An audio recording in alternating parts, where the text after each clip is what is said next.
सुबह की शुरुआत हो या चिलचिलाती धूप की प्यास, काम की थकान हो या भूख का एहसास, बस काटो घोलो, इंस्टेंट एनर्जी सिर्फ स्विंग जी, बोले तो एकदम तेज। नमस्कार, मैं विष्णु प्रभाकर हूं और ये गोरखपुर एक्सप्रेस न्यूज़ है। और जैसा कि आप सब जानते हैं, लॉकडाउन 4 चल रहा है और तमाम प्रवासी मजदूर जो अन्य प्रदेशों में फंसे हुए थे, जिनको अपने गांव की याद आ रही थी, अब अपने गांव आ गए हैं। और तमाम पॉलिटिकल लोग अब यह अंदाज़ा लगा रहे हैं कि अब गांव आत्मनिर्भर बनेगा, गांव विकसित होगा, क्योंकि शहर ने अपनी औकात दिखा दी है। जो मजदूर 20 साल से उस शहर के विकास के लिए काम किया, अपने खून और पसीने से उस शहर को सींचा, लेकिन वह शहर उस मज़दूर को 50 दिन या 20 दिन या 21 दिन नहीं खिला सका। लेकिन अब आज वो मज़दूर अपने घर आ गया है और वो सोचता है कि हम अब अपने गांव के विकसित के लिए काम करेंगे। हमारी टीम आज पहुंची थी सिसवा विधानसभा के एक गांव में। गांव का नाम मुझे पता नहीं है, अभी मैं बात कर लूँगा।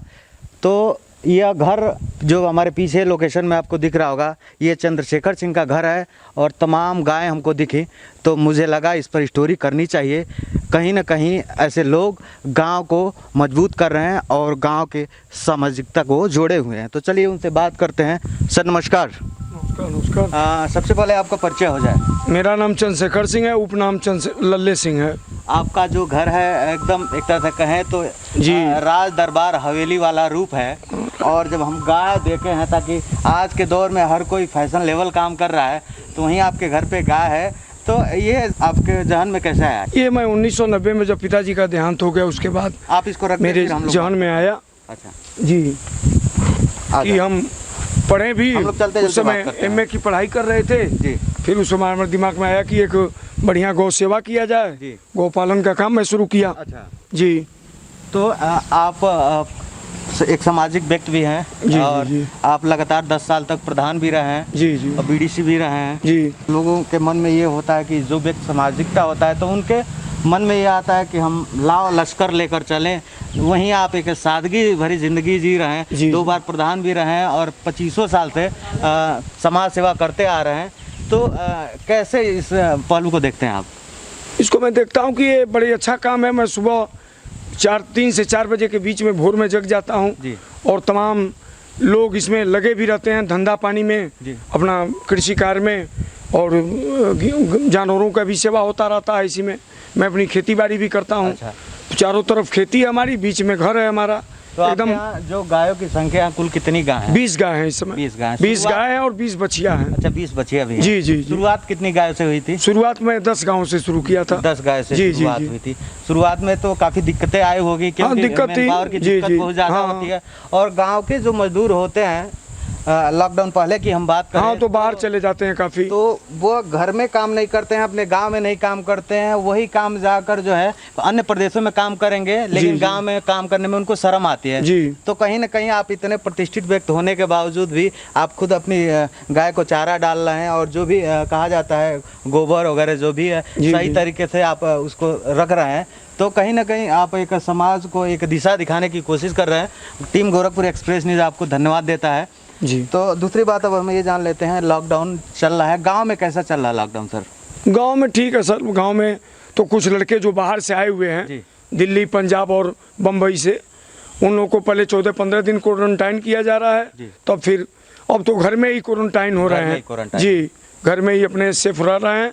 गांव के लोगों में देख रहे हैं जागरूकता काफी बढ़ी है। जागरूकता बढ़ी जी। गांव के लोग खुद चिल्ला रहे हैं कि भाई तुम घर में ही रहना, 14-15 दिन घर से बाहर मत निकलना। आ रहा है उसको देखकर तो और चिल्ला रहे हैं। हाँ, और लोग चिल्ला रहे हैं गांव में, कह रहे भाई देखना फला के घर में फला आदमी बाहर से आया है। जी जी। तो इसलिए लोग सुरक्षा कर रहे हैं और अपना खेती बाड़ी का काम बच के कर रहे हैं, क्योंकि ये लंबा टर्म चलने वाला है पीरियड बीमारी की। गाय पालना जो है एक तरह से सनातन धर्म में कहा जाता है, एक पुण्य का भी काम है। जी जी जी। और एक अच्छे तरीके से करें तो ये कहीं ना कहीं कमर्शियल बिजनेस भी है। जरूर जरूर। तो आप इस बिजनेस को किस नजरिए से देखते हैं?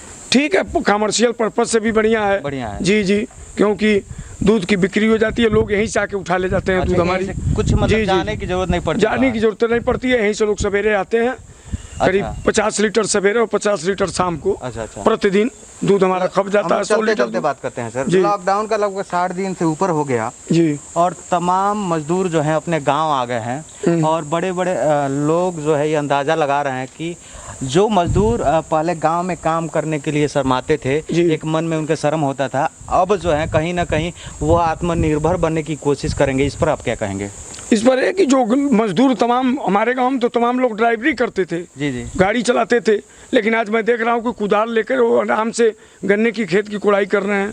जी। कृषि के पशुओं की सेवा में भी लगे हुए हैं। बार बार लोग आके पूछते हैं बाबू कोई काम बताइए, तो हम कहते हैं भाई 4 लेबर और 4 लेडीज 4 जेंट्स हमारे यहाँ ऑलरेडी 8 लोग काम करते हैं बराबर। अच्छा, ये बताइए कि सर जो लॉकडाउन आने के बाद और लॉकडाउन आने के पहले जी, जो गांव में पहले मैन पावर की कमी होती थी, अब वो कमी कहीं ना कहीं खत्म हो जाएगी। हाँ, खत्म हो जाएगी। सही कह रहे हैं एकदम। लोगों को जागरूक किया जाए जी। जैसे कि प्रधानमंत्री जी बार बार कह रहे हैं कि अब स्वयं अपना सेल्फ चीज़ बनाइए, जी। स्वयं अपना उत्पादन पैदा करिए और उसको एक मार्केट में प्रस्तुत करिए। बिल्कुल। ये तो बड़ी अच्छी उनकी सोच है। जैसे चाइना में लोग लघु उद्योग, छोटे छोटे लघु उद्योग बनाए हैं। जी। चाइना में बड़े छोटे छोटे लघु उद्योग बना के आज काफ़ी प्रगति कर लिया चाइना। अब हम आपके पॉलिटिकल करियर की बात कर लेते हैं। आप 2 बार प्रधान रहे हैं। जी। साल क्या था और शुरुआत कैसे हुई सर, और पॉलिटिक्स में आने का मकसद क्या था? सर, मैं सन 2000 में आया जी। लोगों की भावनाएं थी कि आप नौजवान हैं पर ग्राम प्रधान होंगे तो गांव की काफ़ी विकास करेंगे जी। तो हम लोगों ने उसकी शुरुआत किया धीरे धीरे और काफ़ी प्रगति किया। ग्राम पंचायत भवन नहीं था मेरे गांव में जी, मैं पंचायत भवन उस समय बनवाया। अच्छा जी। तमाम खड़ंजा, तमाम नाली, तमाम चक्रोडों को बनवाया जो नक्शे में थे लेकिन धरातल पर नहीं थे। उसको मैं ढूंढ के नक्शे से निकलवा के सारे चक्रोड को भरवा के ठीक कराया और उसी में फिर 2005 में भी मेरा काम सामान्य रहा। 2005 में फिर पुनः लोगों ने हमको चुन दिया भारी मतों से। इस समय आप गन्ना विकास के जी, सहकारी गन्ना विकास समिति सिसवा का उपाध्यक्ष हूँ सर। अच्छा। करीब 45,000 कृषक उसके मेंबर हैं। अच्छा। और हम लोग उनकी हर सुख दुख में भाग लेते हैं। एक बात और कहा जाता है कि सरकार या भगवान जी देश के किसान को और देश को जवान को हमेशा दुख देते हैं। इस पर क्या कहेंगे आप? नहीं सर, दुख तो आता है लेकिन ये कि सरकार ध्यान भी दे रही है। सरकार ध्यान जी। जैसे मान लीजिए अभी जो पिछले साल से इन्होंने शुरू किया कि साल में 6,000 रुपये महीना दे रहे हैं किसानों को। जी। उससे कम से कम उनको कुछ तेल पानी के लिए हो जा रहा है, खेतों में खाद डालने के लिए हो जा रहा है, सिंचाई की सुविधा उनकी बढ़ रही है। देख रहे हैं कि इधर साल भर से लोगों में जागरूकता बढ़ी। अच्छा जी। अगर यह लॉकडाउन खत्म होता है तो गांव आत्मनिर्भर बनने के रास्ते में कितना आगे बढ़ सकता है? नहीं, बढ़ेगा सर, काफी आगे बढ़ेगा क्योंकि लोगों में ये 2-3 महीने के लॉकडाउन में इतनी दुर्दिनें काटी हैं। जी। उसको देखकर उन लोगों के होश सही हो गए। इस लॉकडाउन ने सिखा दिया है कि बनावटी दुनिया से दूर होकर सादगी की जिंदगी जिए। सही बात है। जिस तरह लल्ले सिंह चंद्रशेखर जी 2 बार प्रधान रहने के बावजूद भी आज गाय की सेवा कर रहे हैं। जी। तो कहीं ना कहीं आप इस गांव के लिए गर्व की बात है। तो हमसे बात करने के लिए आपको बहुत बहुत शुक्रिया। टीम गोरखपुर एक्सप्रेस न्यूज आपको धन्यवाद देता है। आप देख रहे थे गोरखपुर एक्सप्रेस न्यूज। विष्णु प्रभाकर के साथ गाँव वाले रिपोर्टर का यह पहला एपिसोड था। जय हिंद। अगर आप ये वीडियो YouTube पर देख रहे हैं तो हमारे चैनल को सब्सक्राइब करें और बेल आइकन को दबाना ना भूलें। अगर आप Facebook पर ये वीडियो देख रहे हैं तो हमारे पेज को लाइक करें।